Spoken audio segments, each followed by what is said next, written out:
Hello guys, welcome to English education students. जैसे कि आप सभी जानते हैं कि यहाँ पर हम अपने 10th क्लास का रिवीजन बैच स्टार्ट कर चुके हैं। तो आपके बोर्ड एग्ज़ाम जल्दी आने वाले हैं और हम यहाँ पर रिवीजन कर रहे हैं। और आज हम पढ़ेंगे टाइगर इन द जू के सभी क्वेश्चन आंसर। यहाँ पर हम एक्सट्रैक्ट के क्वेश्चन आंसर पढ़ने वाले हैं। वैसे हम वेरी शॉर्ट क्वेश्चन आंसर यहाँ पर कंप्लीट कर चुके हैं, शॉर्ट पर कर चुके हैं और हम पोएम को भी अच्छे से पढ़ चुके हैं। और अभी हम कर रहे हैं एक्सट्रैक्ट के। यहाँ पर हम बहुत सारी जो है यहाँ पर वर्ड मीनिंग को भी देखेंगे, यहाँ पर हम पोएटिक डिवाइस को भी पढ़ेंगे और एक्सट्रैक्ट से हम एमसीक्यू और वेरी शॉर्ट क्वेश्चन आंसर को भी करने वाले हैं। हम यहाँ पर dust of snow and fire and ice को अच्छी तरह कंप्लीट कर चुके हैं। पूरा हमने डिटेल में पढ़ लिया है और आज हम पढ़ रहे हैं ए टाइगर इन द जू। अगर आपने वो वीडियोस नहीं देखी हैं तो डिस्क्रिप्शन बॉक्स में आपको लिंक मिल जाएगा, वहाँ से आप उन सभी वीडियोस को देख सकते हैं। तो चलिए स्टार्ट करते हैं। सबसे पहले बात करते हैं हम पोएटिक डिवाइस की। जैसे कि आप देख पा रहे हैं यहाँ पर हम एलिट्रेशन पोएटिक डिवाइस का यूज़ कर रहे हैं इस पोएम के अंदर, और इस पोएम के अंदर रिपीटेशन पोएटिक डिवाइस का यूज़ किया गया है। अगर आप पोएटिक डिवाइस के बारे में नहीं जानते हम तो हमारे चैनल पर आपको शॉर्ट वीडियोस मिल जाएंगे, इसमें पूरी पोएटिक डिवाइस को डिटेल में समझाया गया है। तो देखिए यहाँ पर रिपीटेशन, सबसे पहले एलिट्रेशन पोएटिक डिवाइस का यूज़ किया गया है और यहाँ पर आप देख पा रहे हैं he stalks in his vivid stripes. तो यहाँ पर आपकी एलिट्रेशन पोएटिक डिवाइस है, but he is locked in the concrete cell. तो यहाँ पर भी पोएटिक डिवाइस एलिट्रेशन का यूज़ किया गया है। रिपीटेशन पोएटिक डिवाइस का यूज़ किया गया है इन दो लाइन के अंदर।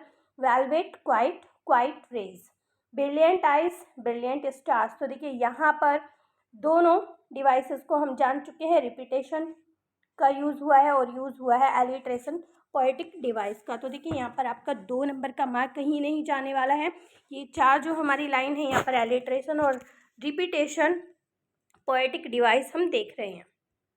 यहाँ पर पर्सोनिफिकेशन पोएटिक डिवाइस का भी यूज़ किया गया है, उसे हम आगे चलकर देखेंगे। तो देखिए जैसे कि आप यहाँ पर पढ़ रहे हैं पोएटिक डिवाइस, हम अगर एलिट्रेशन की बात करें तो बार बार वर्ड का यूज़ किया जाता है, किसी लेटर का यूज़ किया जाता है तो वहाँ पर हमारी एलिट्रेशन होती है। जब वर्ड को रिपीट किया जाता है तो वहाँ पर होती है हमारी रिपीटेशन पोएटिक डिवाइस। तो देखिए अगर हम सिंटैक्स और स्ट्रक्चर की बात करें पोएम में, तो देखिए पोएम जो है वो 20 लाइन्स में लिखी गई है। It is written in 5 stanza, 5 stanza में इसको लिखा गया है और 4 लाइन्स ईच। और हर एक में कितनी लाइनें हैं? हर एक में 4 लाइन हैं। द लाइन्स आर शॉर्ट, जो लाइन है वो काफ़ी छोटी हैं, इतनी बड़ी नहीं है। Each stanza is just 1 sentence written in 4 lines, मतलब हर एक स्टेंजा में एक सेंटेंस लिखा गया है और वो 4 लाइनों में लिखा गया है। अब देखिए यहाँ पर हम ग्लॉसरी की बात करें तो यहाँ पर कुछ डिफ़िकल्ट वर्ड हैं और इनके मीनिंग आपको दिए गए हैं, वो आप खुद से पढ़ सकते हैं। पूरी हम एक ही वीडियो में पूरे सभी तरह के क्वेश्चन आंसर को यहाँ पर कंप्लीट करने की कोशिश कर रहे हैं। पोएटिक डिवाइस भी हम पढ़ रहे हैं, ग्लॉसरी भी यहाँ पर हम देख रहे हैं और हमारे जो एक्सट्रैक्ट है उससे हम वेरी शॉर्ट और एमसीक्यू क्वेश्चन आंसर को भी पढ़ेंगे। तो देखिए यहाँ पर हमारा फर्स्ट एक्सट्रैक्ट शुरू हो जाता है। यहाँ पर हम पोएम में पढ़ चुके हैं एक्सट्रैक्ट को, हम डायरेक्ट यहाँ पर पढ़ेंगे इससे रिलेटेड क्वेश्चंस को। Why do you think the poet wishes for the tiger sliding through the foliage. Foliage क्या होता है, सबसे पहले हम इसका मीनिंग जानते हैं। तो देखिए फॉलिएज होता है पत्ते, हम कह सकते हैं घास भी हम उसको कह सकते हैं। तो यहाँ पर क्वेश्चन पूछा गया है कि आपको क्या लगता है कि जो पोएट है वो ऐसा क्यों चाहता है कि जो हमारा टाइगर है, बाघ है, वो पत्तों के बीच से सरकता या फिसलता क्यों रहे। तो देखिए इसका आंसर हम पढ़ते हैं। आंसर भी यहाँ पर दिया गया है क्योंकि ये जो है आपका एमसीक्यू नहीं है। यहाँ पर पढ़ते हैं हम। देखिए यहाँ पर हमारा आंसर है the poet wishes so because assist in keeping the prey unsuspecting of the predators sound. तो देखिए यहाँ पर कहा जा रहा है कि कवि ऐसा इसलिए चाहता है क्योंकि वो चाहता है जब शिकारी शिकार करने आता है तो शिकारी उसकी आवाज़ से अनजान बना रहे, उसे पता ना चले कि यहाँ पर शिकारी है। तो पोएट चाहता है कि वो पत्तों के बीच से सरकते हुए वहाँ पर आए। देखिए यहाँ पर नेक्स्ट क्वेश्चन दिया गया है, which fact does not connect with the significance of the water hole for the tiger. यहाँ पर जो पोएट है वो कहते हैं कि कौन सा फैक्ट ऐसा है जो टाइगर के लिए वाटर होल को महत्वहीन मतलब उसके महत्व से नहीं जुड़ा हुआ है। ठीक है, तो यहाँ पर बताना है हमें क्वेश्चन में कौन सा फैक्ट टाइगर के लिए वाटर होल के महत्व से नहीं जुड़ा हुआ है। तो देखिए यहाँ पर हमारा ऑप्शन सी सही होने वाला है। The prey that quench its thirst ensure consumption of hydrate meat for the tiger. तो देखिए यहाँ पर क्या कहा जा रहा है वो भी हम हिंदी में समझ लेते हैं। तो देखिए इसमें कहा गया है जो शिकारी है, यानी कि जब बाघ शिकार करता है और वो जो शिकार है वो अपनी प्यास उसने अगर बुझा ली हो तो ये टाइगर के लिए ज़्यादा हाइड्रेटेड मील हो जाता है कि मतलब वो उसने अपनी प्यास बुझा ली है, वो अच्छी तरह से सेटिस्फाइड है। तो यहाँ पर जो टाइगर है वो अपने जब खाना खाता है तो वो ज़्यादा पहले से ज़्यादा हाइड्रेटेड मील को खाता है। नेक्स्ट क्वेश्चन हम जानेंगे, कुछ अटपटा सा यहाँ पर क्वेश्चन दिया गया है। Pick the option that does not use lurking correctly in to fill in the blanks. तो देखिए यहाँ पर आपको बताना है कि आपको वो ऑप्शन चुनना है जो लर्किंग के रिक्त स्थान को भरने के लिए सही से प्रयोग नहीं हुआ है, वो आपको फिल करना है यहाँ पर। तो देखिए यहाँ पर आपका ऑप्शन बी सही है। The hyena was lurking in its den after a good meal, यानी कि जो हैना क्या होता है, हैना होता है जैसे जिसे हम लकड़बग्गा कहते हैं। ठीक है, तो जो हैना है वो एक अच्छा भोजन करने के बाद अपनी मान में दुबक कर बैठा हुआ है। तो देखिए यहाँ पर ये जो है सही रिक्त स्थान को फिल करने के लिए प्रयोग नहीं हुआ है, यहाँ पर लर्किंग वर्ड नहीं यूज हुआ है।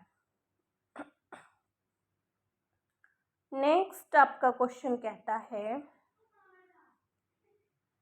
State whether the following statement is true और फॉल्स। तो देखिए यहाँ पर एक स्टेटमेंट दिया गया है, उसको पूछा गया है कि क्या ये स्टेटमेंट ट्रू है या फिर फॉल्स है। In this extract the poet expresses his anger with the tiger as it often remains in a violent mood. तो देखिए यहाँ पर इसका आंसर होने वाला है फॉल्स। ठीक है,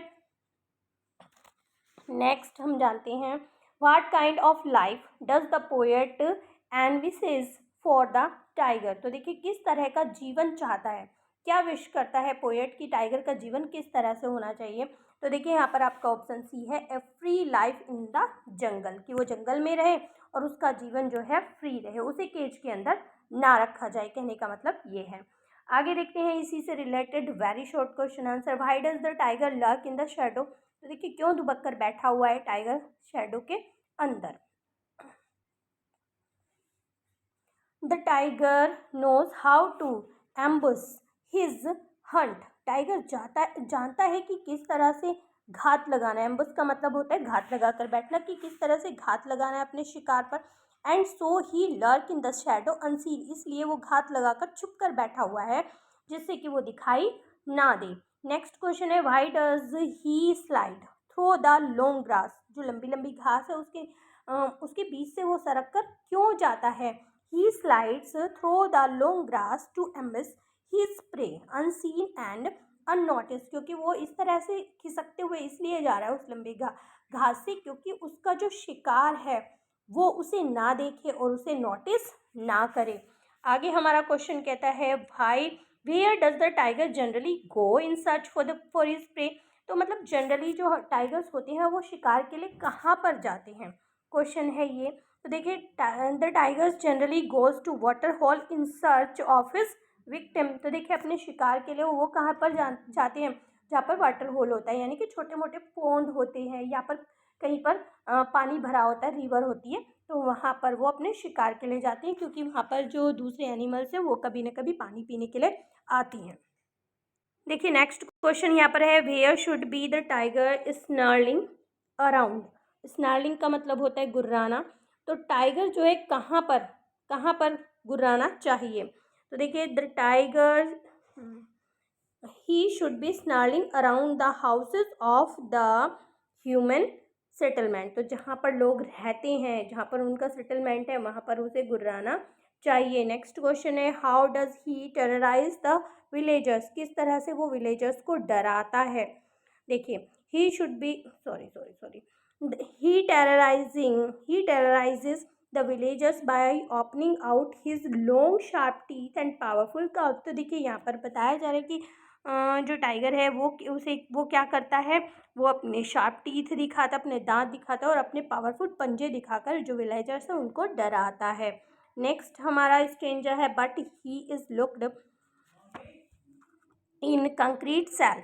तो देखिए ये वाला जो हमारा स्टेंजा है, इसमें जो पोएट है वो कहते हैं कि जो हमारा टाइगर है वो कंक्रीट सेल के अंदर लॉक्ड है, उसकी जो स्ट्रेंथ है, उसकी जो शक्ति है वो सलाखों के पीछे है और वो उस केज के अंदर ही घूमता रहता है और इग्नोर करता रहता है। जो विजिटर्स आते हैं उसको देखते हैं, वो उन्हें इग्नोर करता रहता है।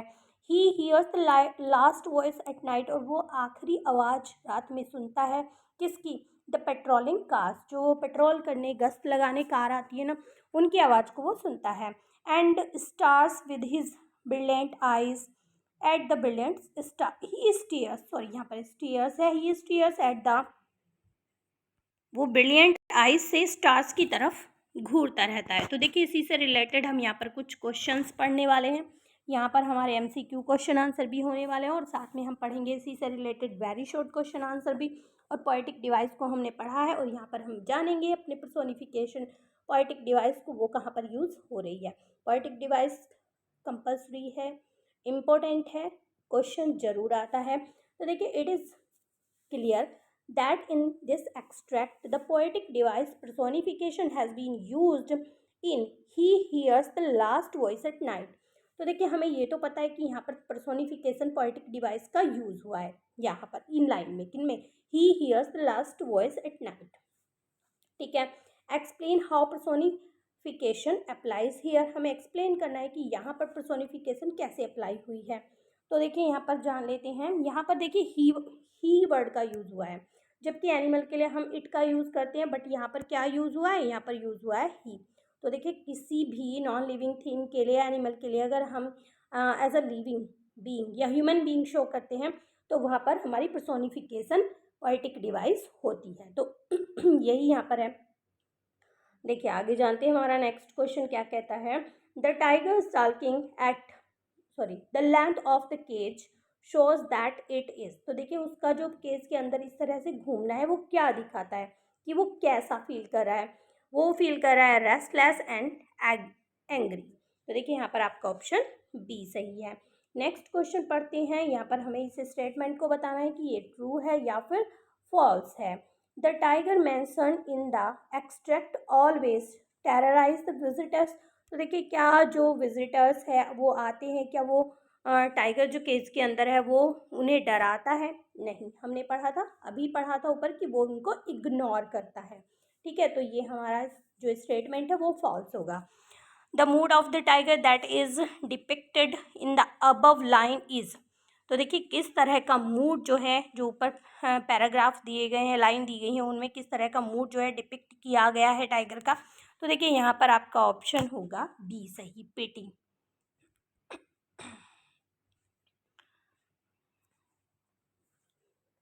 How does the poet visualise the case tiger in the poem. तो किस तरह से जो पोएट हैं वो विजुअलाइज करते हैं केज जो टाइगर को इस पोएम में।